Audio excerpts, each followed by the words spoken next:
Welcome to Integrated Rhythm. Two swing dancing besties, Chisomo Salamani and myself, Bobby White, discussing race and the black experience in jazz dancing and other Afrocentric jazz dances. There's a horn outside my apartment. Forgive me. There's another one. Brooklyn. This is our second block party episode, as we have decided to call them. This is part 1 of 2. If you are wondering when the first block party episode was, that was our holiday party 2-part episode from last year. So you can check that out if you haven't already. But we invited all of our last 5 guests to take part, and due to scheduling, some of them were not able to make it, which is totally understandable. But don't worry, we'll be inviting them back to the next one. This party, we are honored to have with us MC and instructor Michelle Stokes, MC and instructor Laurel Ryan, both of which do the amazing music for our podcast, by the way. We also have the incredible swing dance researcher and history lover Louis Orchard, and Harvest Moon Ball champion and Mamalu Parks dancer Crystal Johnson. It was, as you shall see, a blast. This is part 1 of 2. I already mentioned that. But when the episode begins, Crystal has just begun telling the story of meeting Duke Ellington, which is when we frantically started hitting the record button, hence being dropped in the middle of the conversation. Afterwards, we start asking our party questions. As Zoom was the primary option for recording this party, we have to apologize as it does not handle large talkative parties the best, and some comments are lost. We tried to make sure to have people repeat what they said. Sometimes it doesn't work out the best. Again, our apologies, and we're trying to troubleshoot that for future parties. If you have the opportunity, we would also recommend watching at least a few minutes of the party on YouTube, where we filmed the entire gallery view of the conversation, allowing you to see the lovely group energy. So without further ado, here is the second block party, part 1. Integrated Rhythm with Chisomo and Bobby. We had, I was like 16, something. We was down at St. Patrick's Cathedral. That was the first time I was ever in that huge, beautiful edifice. And it was Duke Ellington and the Mamalu Parks dancers. Believe it or not, we was doing a show in the cathedral. We had rehearsal and everything. And that was Duke Ellington. And I was like, I kept staring at him. He probably thought something was wrong with me. I'm serious, because I kept saying, and at that time, he was really good-looking gentleman. He always was. So me being a young little girl, I'm like, I kept staring. I feel the more I did, I kept staring at him. He was nice, though. He was really nice. That's the only. Yes, I did meet Duke Ellington. Wow. St. Patrick's Cathedral. I will never forget that, because I never danced in the church. So I'm like, why? I forgot what it was. Maxine was there. We was young. That's when we first got in the group. And David, I don't remember David and them being there. I think it was us young people. We was there. And that was so awesome. Yep. That's a big black piano. And it was in the summertime. He had a short sleeve shirt on. And you never think to take pictures at that time. You know, you just never think that. But it's, yes. Was there a reason why they were playing in the cathedral? They had a show. That's one thing I did always knew. St. Patrick's Cathedral, when I was growing up, was always a place for events.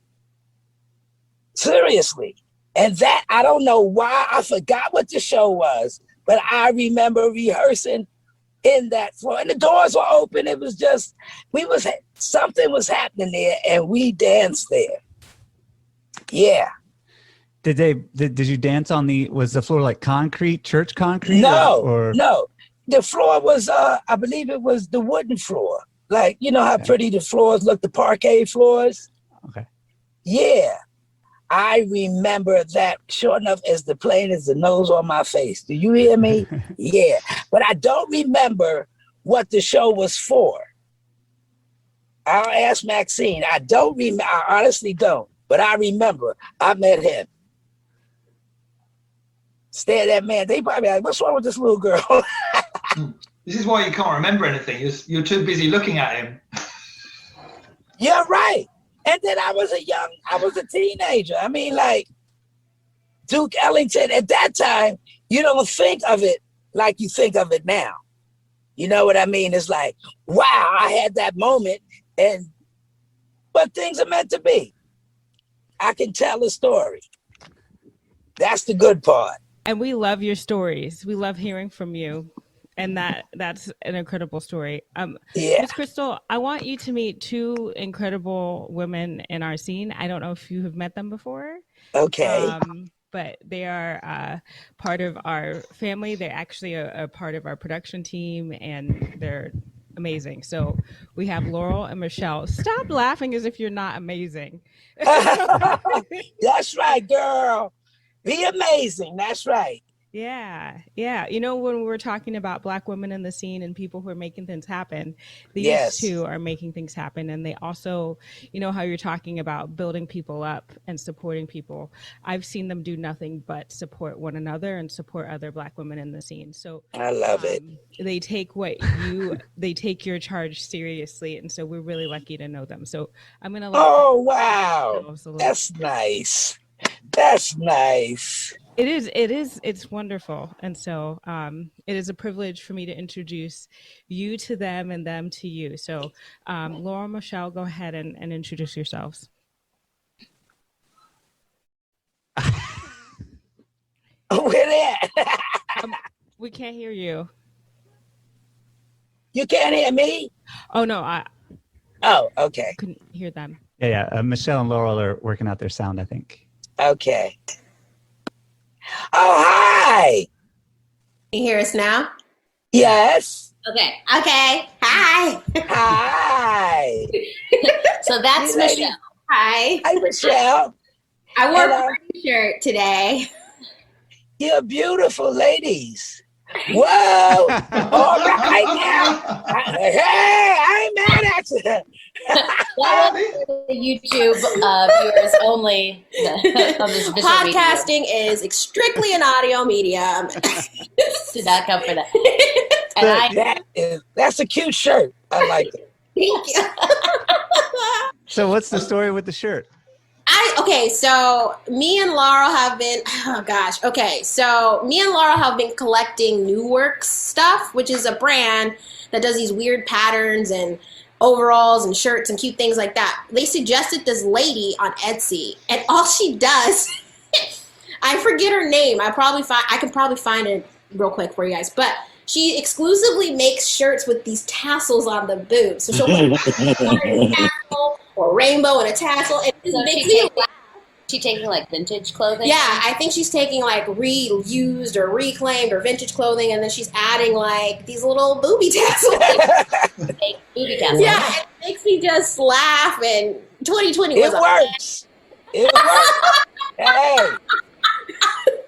So you try to find me anyway. So we're living 2020 for this choice. Okay. Okay. Got to What I love is the way that when you lean forward, so you can't see the bottom at all, and it looks like a very conservative camel coloured top. And then it isn't. And then the reveal. There's gold. I'm there's gold sneaky, around your sneaky. boobs. It's literally under the radar. That Yeah. is really cute. That's really cute. I like that. Yeah. Thank you. Yeah. Fashion. Cool. Well, I am dressed to go teach children how to do the Charleston. Okay. Because that's what I'm doing in the later part of my afternoon. Woo woo. Shout out to the kids. Tulsa. So we live in Tulsa, Oklahoma. Oh, okay. Tulsa is remembering the 100th anniversary of a race massacre that happened. Yeah, it's the Centennial, baby. Of the Greenwood community. But there's a lot of focus on how much it was thriving, earning the name Little Africa and Black Wall Street, and then how it rebuilt after the massacre, and in some ways, grew beyond what had been destroyed into the 40s, and then city planning and the systemic racism cut that short. We want that land. I'm still trying to figure how y'all live in Oklahoma. Well, I was born here. I am a transplant, so.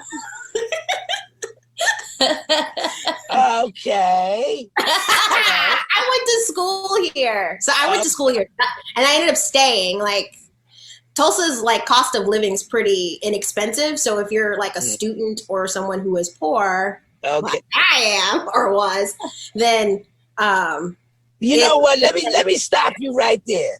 To stay. Let me just stop you right there. The tongue will destroy you. This is correct. Okay. Don't say you poor. You ain't poor. That's why I was trying to correct myself right off bat. I was like, not anymore. Okay. No, I'm serious about that.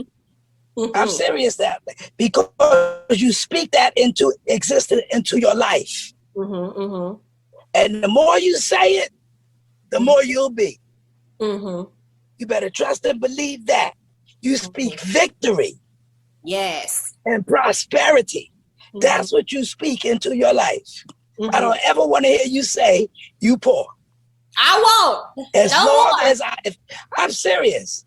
Yeah, don't do that. Okay, let's continue. I'm sorry. Okay. It's Sunday. You gotta take us to church. No, it ain't about church. It's about the truth. And if you use it for your good, you will prosper.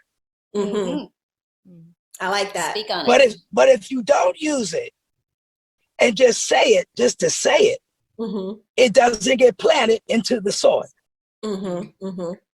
So in other words, you have to put it into the ground and remind yourself that you are a queen, you are victory, you are all that.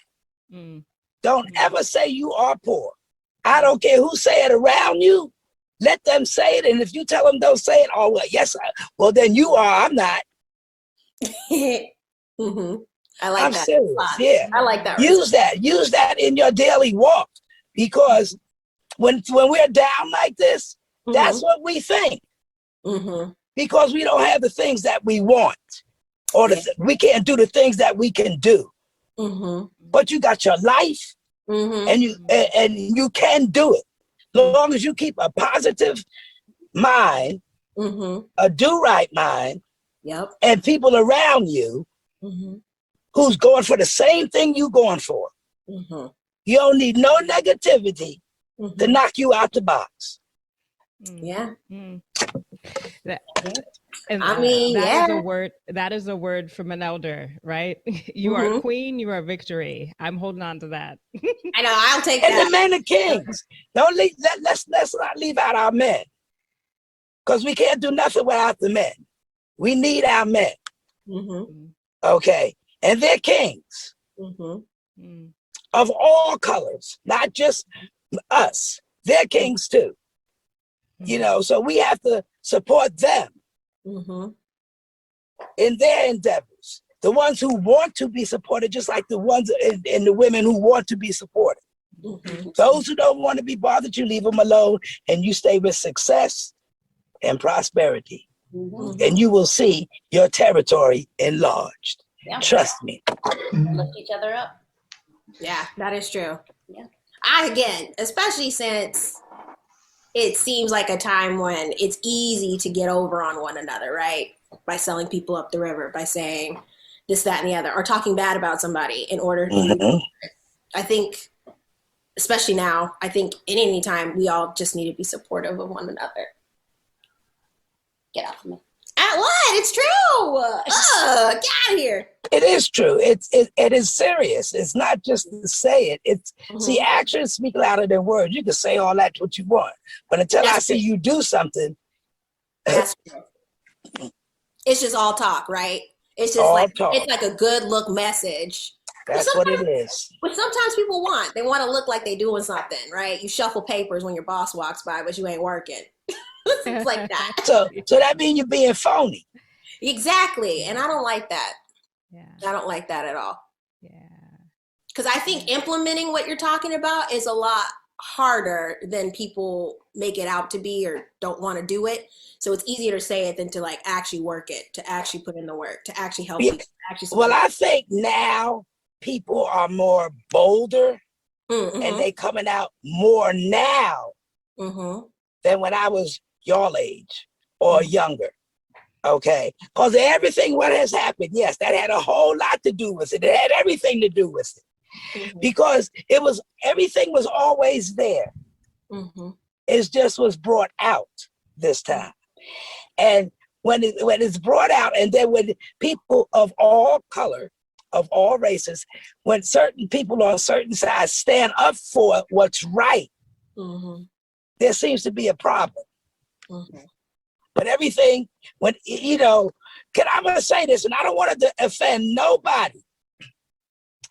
Like, we just got this $1,400, right? Now, there's 73 million people. What if it was said, oh, everybody who did the riot thing, and we know everybody, we got them on film, y'all can't get the money.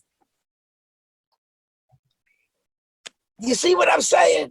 Yeah. So, for you to hate people, for people to hate people, but then you're getting a benefit from hating the people. What sense does that make? It does not make any It sense. makes no sense. What sense does that make? Okay, when things are done right, and you disagree and agree in it being right, but then you benefit from it being right. Where's the knowledge that I think this is right? Right. Do you understand? So I don't want to offend nobody. I just wanted to get that out because that thought came to my mind. Like, what if I was president and I said, no, only the blue states? You see what I'm saying? And that goes for everybody. Everybody. People of color, our Caucasian, our Hawaiian, our Chinese, our Asian people, everybody. Because every group has that bad apple in it. Every group. Yeah, and it's true. Every group, every ethnic group, I don't know why I'm going down this path, but for some reason I'm just ripping off. Yeah, go for it. I don't know why I'm going down this path. You're feeling it. You got something on your mind. But I just see that. I just see like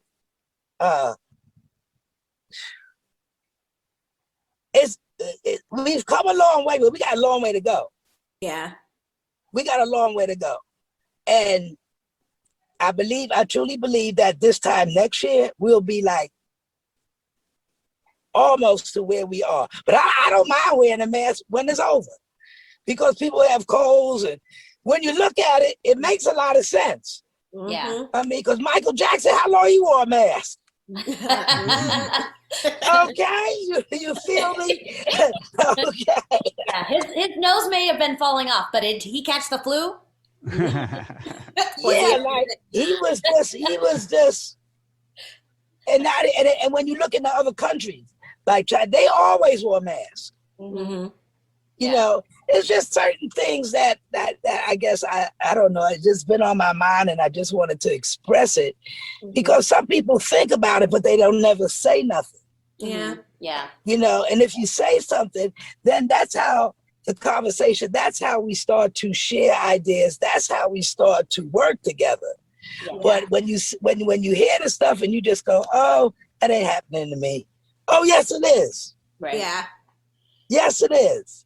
Yeah. And like if you don't have a voice, get one. You know, get one. Just like Bobby and baby girl here doing this. That is perfect. You have a voice. You have a voice. Like I love this. This is like form action for me.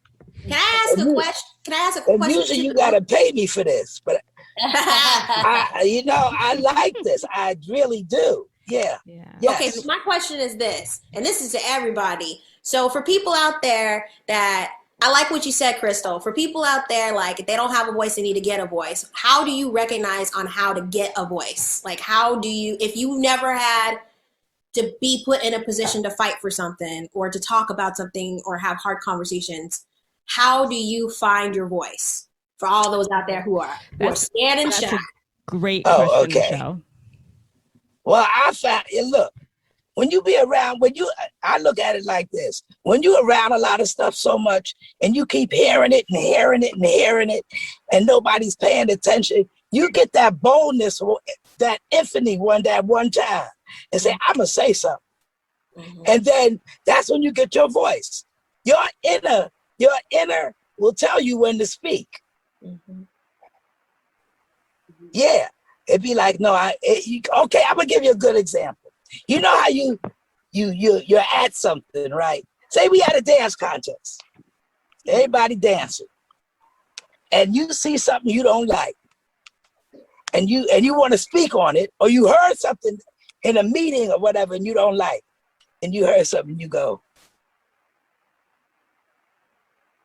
I knew I should have said something. The next time that come up again, I'm going to say something. So that's where you get your voice, from hearing to me, from hearing other people talk and you not saying nothing, but then something will hit you that one time that you be like, oh no, I got to say something. Mm-hmm. Okay. That's when your voice that's when you start to get your boldness. And the one time you do that, from my experience, it keeps going because now you broke that cycle of silence, of being silent. Mm-hmm.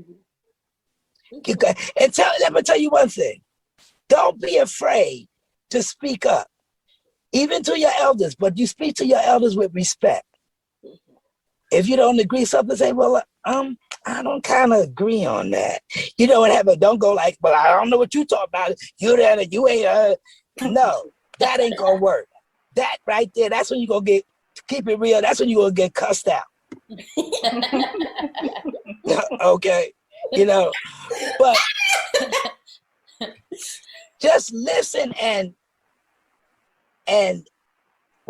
just speak up when you feel it's right to speak. When you know you're supposed to hold your tongue.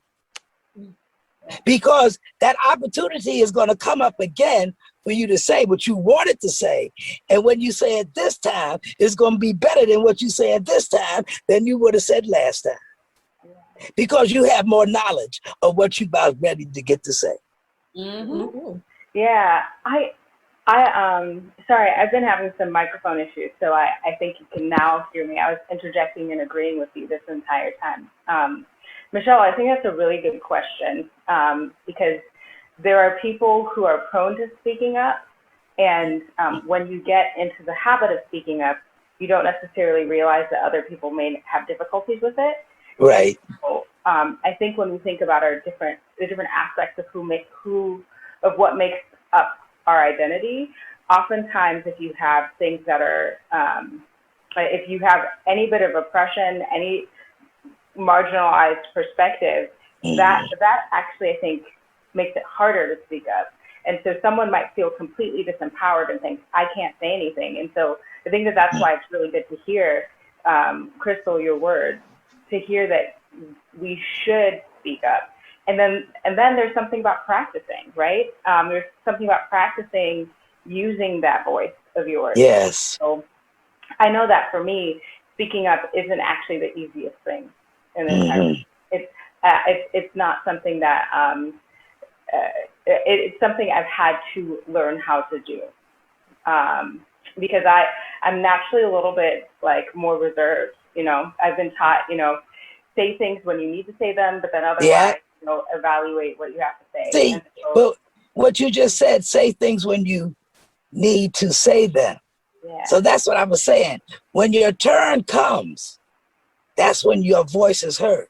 Yeah. Because I've heard a lot of things, I'll be like, oh, I better not speak on that. Okay. Yeah, for real. I mean, like, yeah. But I was at a point in my life when I was younger that I never would say nothing. I would just let it go. Like, oh, well, you know. But as you get older, you learn. Yeah. And that's it. When you start to speak up, when you can get out of that shell or that hiddenness, you start to feel good about yourself. There's a song called Encourage Yourself and speak over yourself and encourage yourself to be bold like that. Because if we don't speak up, we're going to be messed up. Yeah. That goes for everybody. Yeah. If we don't speak up, we're going to be messed up. And that everybody. Because we won't know what nobody's thinking. We won't know anything. So even if you think it's the dumbest thing, sometimes you want to say something about, pull them on the side and say, look here, so-and-so, do you think, was I right in saying, and always check with a friend that you love or somebody close to you, was I right in saying what I said? Well, yeah, you spoke up. And it's the way the person took it. It's however you take it. But I got it all for me because I had to say it. Yeah. In other words, also... I'm sorry. Go ahead. No, Go ahead. Yeah. Go ahead. I was just gonna say, I also think it's a good idea to if you are someone that feels you want to speak up, is to find yourself in a place where people will encourage you to. Because, like you were saying earlier, find people that lift you, because that's something you can do without even speaking. You know, change your surroundings if you can. And I was an art student, and I was very silenced when I started. And I went through an experience. It was amazing. I was 16, where the people teaching were doing everything they could to encourage us to speak. And I was a fashion student. They were getting us to wear crazy clothes every day. We were coming in, we were expressing ourselves in clothing, they were encouraging us to engage with each other, and it was amazing the impact it had. And again, as an older person, and this isn't quite the same as what you're talking about, but I want to I don't like shutting young people down.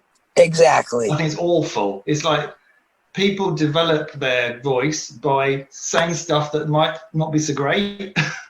But as you say, they say it and they hear it and they go, oh, I'll say it better next time. And if you keep shutting them down, oh, you shouldn't say that, you shouldn't wear that, you shouldn't do that. Yeah. That's not fair, because you're giving your opinion and you're not letting them do what they want to do. You know what I mean? Yeah, I agree with you, Lou. I really do. Yeah, that's good. That's good. That's good. Yeah, and thank you, Louis, for speaking up. Oh, yeah, I can do that. Bringing it all together. Yes. You've been a bit quiet, and I wanted to. I'm listening. I'm listening. That's because I run in my mouth so much. That's you also have to no, you have to remember that I'm getting this. So as a British person, I'm aware that loads of Americans love listening to British people. Yes, I do. It's like a novelty. I do. Yes. Well, you've got to remember, I've now got the same thing. I've got 5 fascinating American people all talking in a way that I just find fabulous. You just got like one British person. Absolutely. So I wanted to take a moment for our listeners who may not know who all is here, because if you're listening, you may not be able to see all of us, but we have Bobby and I, and then of course Louis, Laurel Michelle, and then our elder Crystal. And so, I believe we'll be joined a little bit later by another friend, but for now, we'll continue our conversation. And so I'm actually going to break the conversation for a second and go to something. This could either be serious or lighthearted, but are any of you familiar with Kev on Stage? He's a comedian. Yes. Yeah. So Kevin Fredericks, he has a spot on Instagram. Well, I see it on Instagram. I think it's in other places as well. And it's called Unpopular Opinions. And so as Bobby and I were preparing our questions today, one of the questions we came across was this question of what's an unpopular opinion that you might hold? So you know that other people might disagree with you. Like, An unpopular opinion could be that like mac and cheese is not the most important food on Thanksgiving, right? So that could be an unpopular opinion. That is not mine. I'm giving examples. Ready. Yeah, Laurel, were you trying to say something, Laurel? I'll say my unpopular opinion is that the combination of peanut butter and chocolate is just fine. Like, it's good, but it's not the best. Okay? If I'm digging through a bag of candy and there's a Reese's in there, I'm going to see if I can find something else first. Am I going to eat it? Yeah, because it's sweet. I love sweet. Yeah. But okay, Bam. This is not shocking. This is not your turn. I live with this woman. This is not your turn. This is shocking. We're not. That's Shut down. right now. You're here to lift me up. But this is just a shock. This is a shock is all I'm saying. I'm not shutting it down. I'm just like, I didn't realize this. Well, I still love you and support you. Okay, it's an unpopular opinion. I know, because I just hear, you'll love it, peanut butter and chocolate. I'm like, I will think it's fine. I will eat it if that's my only option. Because again, if it's a dessert, I'm probably going to eat it. But like a peanut butter cookie, Oh, boo. Those, boo on that. No peanut butter cookies. There are some things that Yum, yum. Again, it's an unpopular opinion. There are some peanut butter-based treats that I will eat because of nostalgic reasons. Like my mom's side of the family always does those peanut butter cookies with the Hershey's Kisses in the middle for the holidays. And I love those because of the family memories. Okay. Not because they're the best cookies in the world. So, Mama tell your mama. Laurel, I have never felt more seen in my life. Thank you. Because basically all of my favorite people, including my mother, love the combination of peanut butter and chocolate. I've never gotten it. I've never understood it. I've had friends give me things that are peanut butter and chocolate because they conflated their love for the thing for my love. And I'm like, I don't love it. I don't. I actually, for the majority of my life, have thought it was gross. I've just come into a realization that it's okay. Sorry, Michelle. I'm sorry. Yeah, no, I'm not saying it's fine. Whatever she's saying, I love and support. I'm just shocked that I'm learning this for the first time, and I've lived with this person for a while now, and we've been friends for a while now. Always learning something new. I'm just here to say it's fine, and I support other people's consumption of peanut butter and chocolate as a combination treat. It's just not for me. Not even a Reese's peanut butter cup. Again, like I'll eat it and I'll enjoy the experience because it's sugary. But what I typically do with the Reese's peanut butter cup is I will like break it in half and I'll eat the peanut butter out first. So then I have just the chocolate. So you'll do anything to separate the chocolate from the peanut butter. Yeah, again, shocked. So That is good. You need to know that British people going to America to eat candy, I know this is not just me, so I am totally with you on this issue. Again, I'm sorry, peanut butter and chocolate people, you are outnumbered in this particular group because it is awful. And British people go, because we don't have all this chocolate and peanut butter. It's awful. And so we go in and we go to the States, so, lots of nice new candies to try. And you can't really tell what's in them. So you buy them based on the packaging and the name. And half of them have got chocolate and peanut butter in. It's disgusting. And the texture, and the reason it's particularly awful is because it's not Snickers. And we do have Snickers. Snickers is They're very good, popular. yes. Whole peanuts. And we're angry because you changed the name. Because it's not Snickers, it's Marathon. That's what that bar is. We've even got like a vintage revival version of Snickers where they reprinted the packaging for us for like one season with Marathon on it. So you are completely right. It should be stopped. And they should just peel the two things apart and sell them separately so that people that like it can stick it together themselves. You shouldn't have to split. You should have to join. Welcome to Popular Opinions with Bobby and Tomo.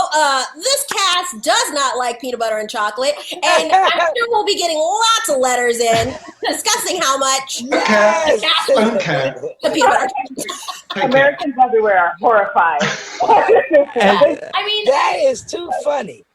peanut butter is an American food. I understand why people quickly found a way to make it sweet, put it on everything. Yeah. I don't dislike peanut butter. I eat plenty of peanut butter. And I love chocolate, as most people do. But I just I don't like it on celery and apples. That right there needs to stop. That needs to quit. I Okay. cannot do that. Peanut butter on celery is a lie from the devil himself. This is why we disagree. That came from the pit, y'all. It did not. I'm not. Can I say? I'm not going to name who this person is, but I've had sat at a meal where the starter was a piece of celery about that long with some peanuts sprinkled on it. No. Okay, that's not great. They lied to you. They were trying to use stuff that It was a relative. That is not it. Folks, write in if that's it. I don't think it is. I can't get with that. I can't eat that. That's No. Try it with a knife and fork. No. Well, now I'll put the spoon in the jar of peanut butter. I like that, the crunchy peanut butter, but celery and carrots and dipping it. Oh no, no, I can't. Do you know that here, when it first came to the UK, it was like a health food? right, because it's protein. Yeah, and you used to get it in like the health food shop. But at what cost? Now I like the chocolate. But at what cost? I like the fruit. Like saying you like to run. At what cost, guys? Come on. Now put my hands up. That's funny. I like the chocolate, the fruit when it's dipped in the chocolate, like the apples. Now that's good. Now that's a good combination. That's a popular opinion. Yeah, that's That's chocolate used wisely. Yes. Yes. Okay. So I'm gonna say my unpopular opinion. And I know people gonna hate.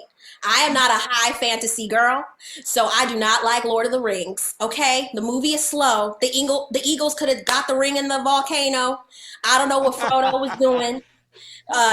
Dobby looking. What's the Dobby looking guy? The guy that wants the ring all the time. No one knows. Smeagol. Smeagol. He needs to go. Gollum. Gollum. No, I don't do Lord of the Rings, and here's why. Oh, I wish Shawnee could make it today. Shawnee. Oh, man. Or she's cutting you off her Christmas card list. And here's why. Like, high fantasy movies and books. Like, I read some high fantasy books back when I was a kid. And I've watched movies, so I'm like, I kind of want to be in this genre. But they never have diversity. It's like a fantasy world where you can do anything and be anything and create anything. And they all look the same. Long, blonde-headed girls trapped in some tower, a dragon somewhere. Are you just thinking of Rapunzel? I'm thinking of all kinds of fantasies. Rapunzel. I don't know. I'm just not into Lord of the Rings. And y'all, that's fine. Unpopular opinion. Laurel does, though. We've talked about it. I love a high fantasy. And I think the diversity issue is a valid one. But I am here to say that the Eagles had their own Eagle problems and Eagle society in Lord of the Rings, so we don't. Man, bump them Eagles. Also, if the Eagles do it, then there's no story. So there's plenty of story. I found a ring. Eagles took me up to the corner spot, dropped it in the volcano. End of story. The way that you're telling it right now is very boring. So already there's not. It fell in love. Oh, got the ring to the volcano. Fell in love with who or what? Ate some potatoes, and had a day. Okay, this is not maybe a children's book. That's like a snowy day level book. Also, she got jokes. That's not a high fantasy. High fantasy. But you know what Snowy Day has going for it that Lord of the Rings is not diversity. Shout out to diversity. We got to get you some Octavia Butler. You have, or what is it, by Timmy Coker? You have a book right now by a Black author. Yeah. What's it called? Which one? I'm reading all four books. You have a fantasy Hood book. feminism? Nope. Which one is it? I said fantasy. We're talking about fantasy. I can't think of it right now. Children of Bone and something. Oh, yeah, that's a good book though. Children of Bone and something by an author. Look it up. Children of Bone. It's good. Yeah.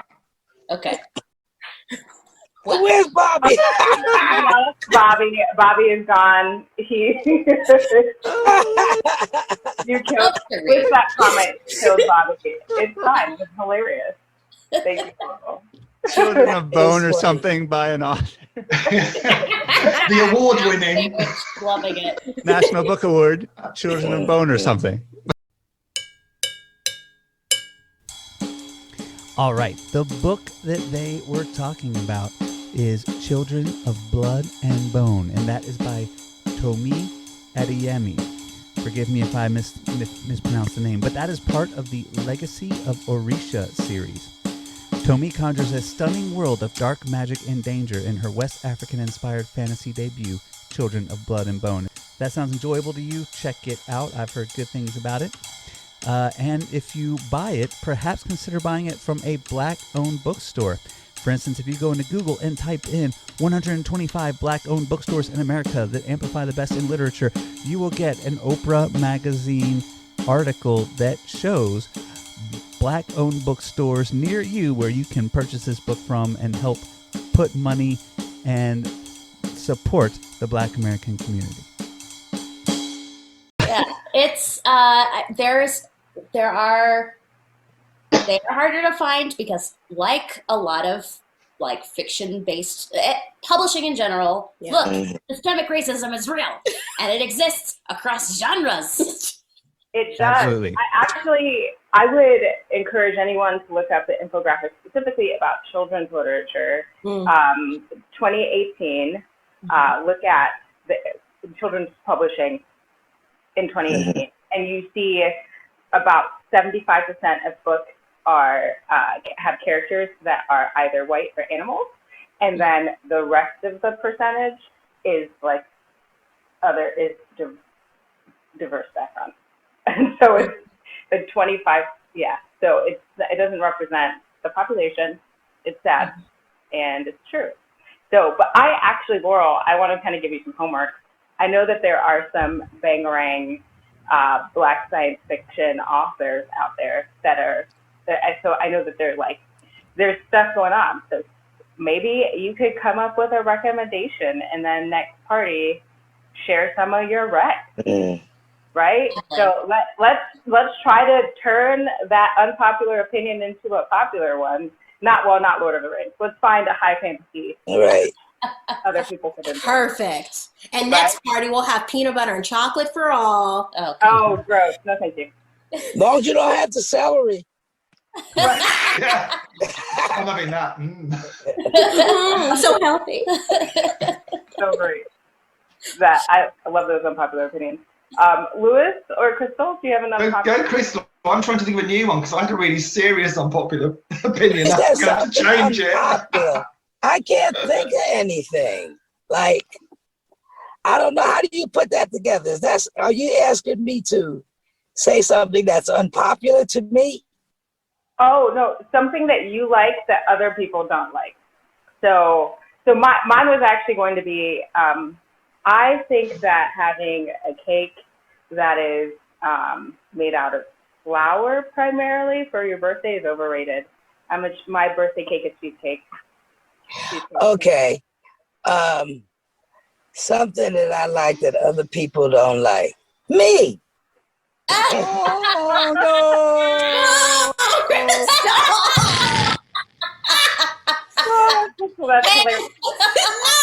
This is inaccurate. Well, Nah, that's a popular opinion. chocolate on this call. The majority of the cast. I know. I just want to throw that in there.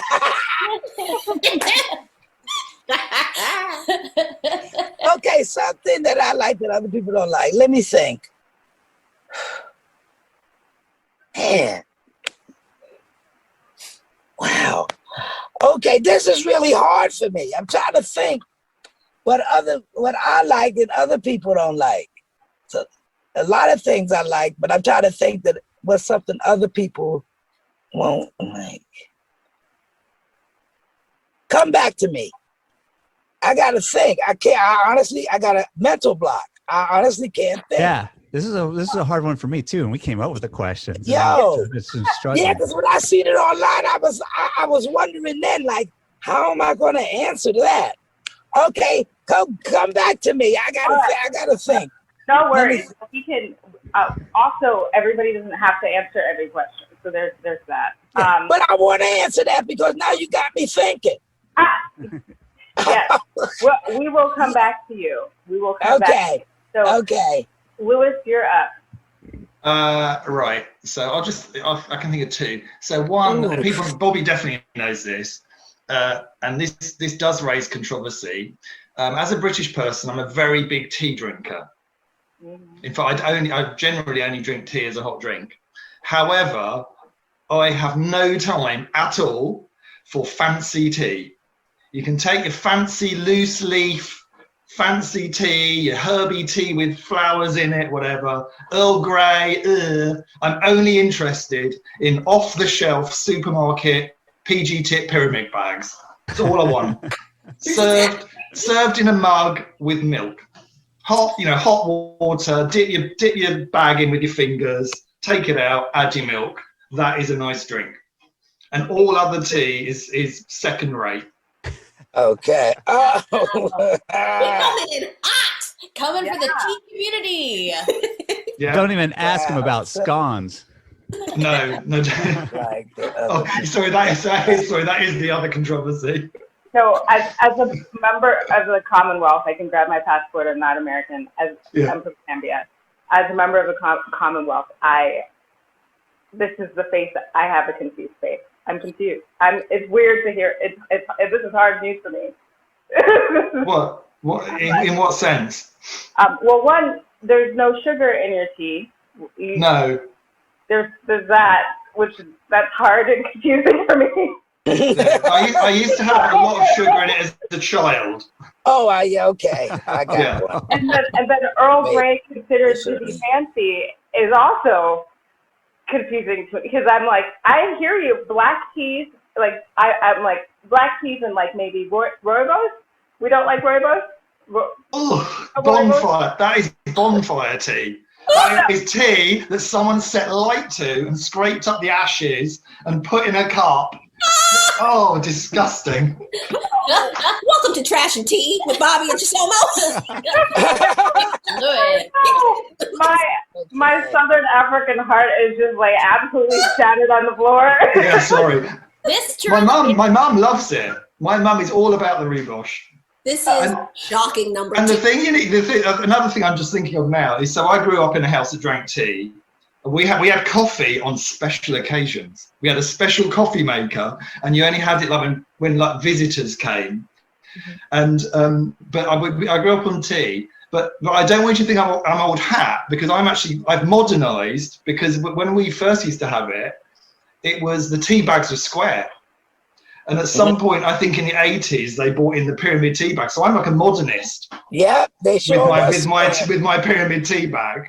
Yeah. And a mug, because when I was young, you didn't have mugs were a little bit kind of edgy and hippie-ish, whereas most people would have a cup and saucer. So I consider myself to be a free and breezy artist with my mug of PG tips in my modern, Well, I found an easy one. Since he said the tea, I'll say the coffee. I can't stand people that drink, that black coffee. Yuck. Yeah. Yuck. Yeah, I right. have to have cream and sugar in my coffee. Okay, you drink black coffee, I'm like, ew, because I tasted it. I'm like, how could you drink that? Just burnt bean. Horrible. absolutely horrible. Yeah, that was. You saved my life when you said tea. I said to myself, coffee. Yeah. Well, it's because these are the big issues. These are the important big things. This isn't the little stuff. This is serious. Yeah. I mean, Black coffee. hot beverages. I mean, there was the Boston Tea Party. So, you know. History. I'll tell you, you did used to drink black coffee, but it was only because when I was a student, they had like a hot drinks machine. And the technology for making a hot cup of tea in a drinks machine was absolutely terrible. You'd get like dried milk, powdered tea, and it was awful. And the only drink that was drinkable was black tea because it kind of was hot. It tasted of something vaguely. It's a bit like the peanut butter and chocolate. If you have to have something, that was the okay version. But apart from that, yeah, you're completely right. There is no controversy in your view as far as I'm concerned. Is another thing. I like when I pour my coffee, I have to see through it. You know how some people like their coffee done dark, like dark coffee. My coffee got to be brewed light. It has to be that color that when you pour it, I can see through it. Because you let it That's quite a niche requirement. That thing is black as tar. I'm like, I'm not drinking that. Cream and sugar ain't gonna help it. I'm the opposite, Crystal. It's like I want cream and sugar, but I want the coffee to be dark so that I can put a lot of cream and sugar in it. Oh, so I can't taste the water. I want to taste the flavor. Yeah, I know what you mean. Yeah, I'm like double tea bag. Also, lots of coffee and then cream and sugar. Give me light coffee I can see through and 4 creams and some sugar. That is the best coffee from Colombia. in the South, there's the big sweet tea tends to be either are you a Lipton person or are you a Louisiana person? And for me, you're either a Louisiana person or you're a ghost of tea that once was person. 'Cause like Lipton is like a third of the flavor of Louisiana, and so I'll make that my unpopular opinion is if you're a Lipton person out there, then you just need to understand that tea should have flavor. I've never Okay, so that tea is that not the Lipton, the other tea is better than Lipton tea. Louisiana, yeah, in my opinion. Oh, okay, really? It's really flavorful. Yes. Okay, so you don't have to add sugar to it. Oh no, you still add sugar to it because you're in the South. Yeah. You want to add to 1 family-sized bag of Louisiana tea, you probably want to add about 1.5 cups of Demerara sugar. Oh, that is a lot of diabetes. And that will also give it a molasses-y kind of undertone because of the Demerara. Ew! So it's gonna taste like syrup? No, I'll make you some. I'll make you some sometime. Okay. Yeah. Wow. Okay. I never knew that because my grandparents are from the South. They from Savannah, Georgia. Hey, Savannah, Georgia. Yeah, they're from Savannah. Grandma's from Savannah. Yeah. And grandpa was from North Carolina. So I never knew that about the tea. Yeah. We don't get Louisiana tea over in Oklahoma. So all we have is Lipton, and they call it sweet and unsweet, which the answer is it's either sweet or it's just tea. It's not unsweet. You didn't remove the sugar from it. I caught that. I understand that. Yeah. I like to do a brand and And if I go to a restaurant and they say I'm like, do you have sweet tea? And they're like, no, we have unsweet tea, but I'll bring you some sugar packets. The answer is, I would like a Coke. Yes, that is correct. Yeah. That is correct. They're going to try to trick you. Audience, whoever's listening right now or whenever. Keep giving these calls. Yeah. It's not your podcast. I know. Stop calling their audience to action. I'm gonna call you to action. That is true. Listen to what Bobby said. If they want to bring you an unsweetened tea with some sugars, say no. I'll take a Coke or better yet, a Pepsi. Okay, Michelle's a Pepsi. Square up. Let's go. We're having some feedback problems. We've lost Michelle Yeah, and yeah. Laurel, unfortunately, from the podcast. It's okay, though. I'm sure that we'll get back on at some point. Let's move on.